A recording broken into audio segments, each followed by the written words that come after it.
आपले हा दुसरा दिवस. कालचा दिवस आपला कसा गेला इथला उपोषणाचा?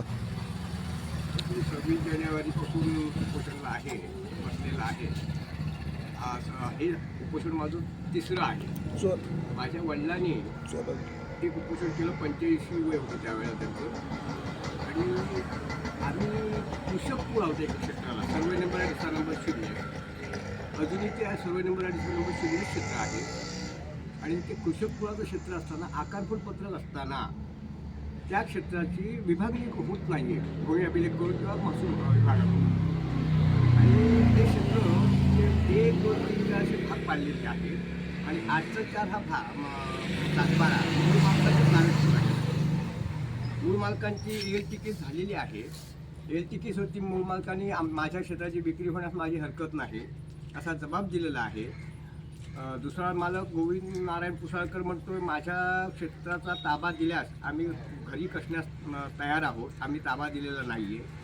आणि अशी वस्तुस्थिती असताना क्षेत्राची कायम पुराला चॅलेंज चालत नाही, चॅलेंज नाही असा कायदा असताना सुद्धा सतत उपोषण करू आणि 8 ते 4 वर्ष क्षेत्र घेतलं गेलं. त्याची खरेदी कट झाली, तो सुद्धा 8चा 4चा जागेवर क्षेत्र नाही, त्याचा नकाशा नाही. आणि अशा वस्तुस्थितीमध्ये त्याचं खरेदी कट झालं.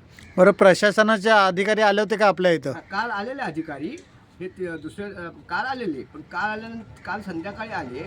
आणि मी 20 तारखेला निवेदन दिलं आहे, ते काल परंतु संदर्भात उपोषण करता आहे त्याच्या ट्रीटमेंटसाठी आपल्या सरकारी हॉस्पिटलला अर्ज द्यायचा आहे, म्हणजे कळवायचं आहे. ते न कळवता त्या 26 जानेवारीला बसलेला असता संध्याकाळी साधारण 6च्या 5:30च्या दरम्यान माझी ज्यावेळेला तब्येत बिघडली त्यावेळेला मी आपल्या इथे आमच्या संरक्षणासाठी असलेले हवालदार त्यांना मी सूचना केली की माझी तब्येत बिघडलेली आहे, डॉक्टरला बोलवा, कळवा त्यांना. तर ते साधारण त्याला माहिती दिलेली नसल्यामुळं वारस्तामध्ये वेळ गेला व नंतर ते 7:04 मिनिटांनी सुमारे डॉक्टर इथे आले आणि माझी ट्रीटमेंट चालू असता आपली तहसीलदार मॅडम साबळे मॅडम या आमच्या उपोषणस्थळी आल्या. आणि त्या असं मला म्हणत आहे की शिंदे, तुमचा स्टॅमिना मोठा आहे, 4 ते 5 दिवस तुम्ही राहू शकता, आम्हाला माहिती आहे, असे अनावश्यक शब्द मला वापरले. आणि उपोषणकर्त्याची उपाशी राहण्याची कॅपॅसिटी जी आहे ती तपासण्याचे अधिकार फक्त तहसीलदारांना दिलेले आहेत का शासनानं? हा माझा खुला प्रश्न आहे शासनाला. तरी अशी एखादी व्यक्ती म्हणजे नको असलेले शब्द वापरून जर उपोषणकर्त्याचा अवमान करत असेल तर हे तहसीलदार ह्या पदावर असणाऱ्या व्यक्तीला साजेसं नाही. तरी आज 26 जानेवारी 1 रोजी आम्ही त्यांच्या या जे अपशब्द जे नको त्या शब्दाने आमचा अवमान केला त्या संदर्भात पोलीस ठाणे देवरू इथं आम्ही एक अर्ज दिला. आम्ही एनसी द्यायला गेलो, परंतु एनसी न घेता आमचा साधा अर्ज घेतला.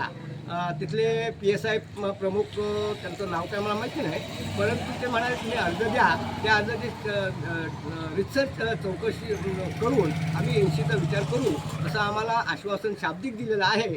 आणि अशा तऱ्हेने आम्ही जे माझ्याबरोबर जे उपोषण दुसरे मला सहकारी होते जे तालुका अध्यक्ष जोगणे साहेब, त्यांनी ते व्हिडिओ करत होते. मला जे काय त्यांचं जे भाष्य चाललं होतं माझ्या उपोषणासंदर्भात तहसीलदार मॅडम यांचं, तर ते व्हिडिओ करत असताना माझ्या विचाराशिवाय, माझ्या परवानगीशिवाय तुम्हाला व्हिडिओ करता येणार नाही आणि असं बोलून त्यांचा मोबाईलसुद्धा खेचून घेतला.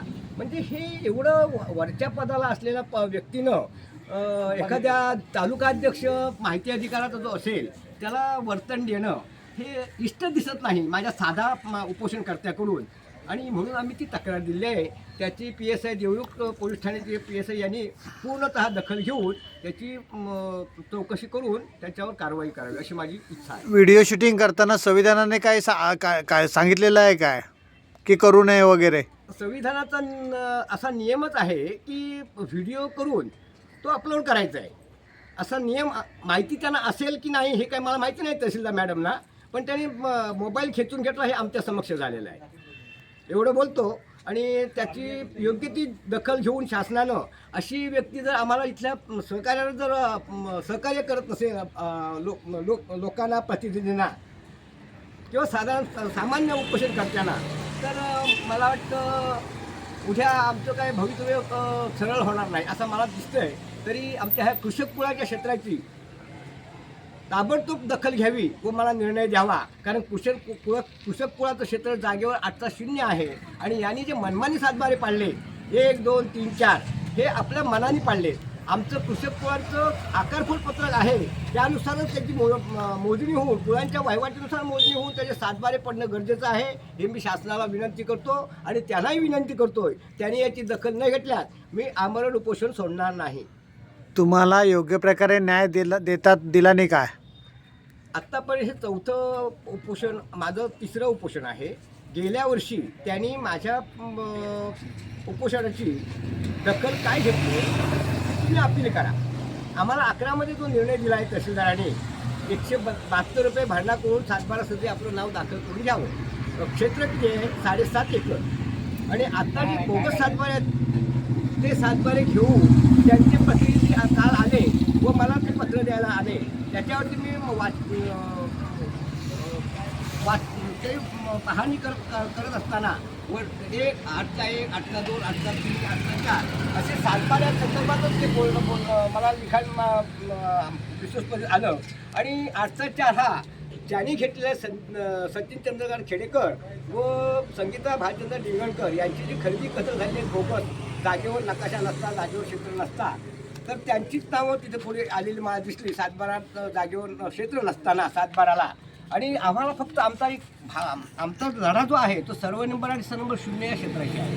सर्व नंबर, सर्व 0 हे क्षेत्र जागेवर गोळा क्षेत्र अजूनही आहे, पण त्याची दखल घेतली जात नाही आहे. तरी त्याचा पूर्ण विचार करून आम्हाला न्याय मिळावा ही आमची मागणी आहे.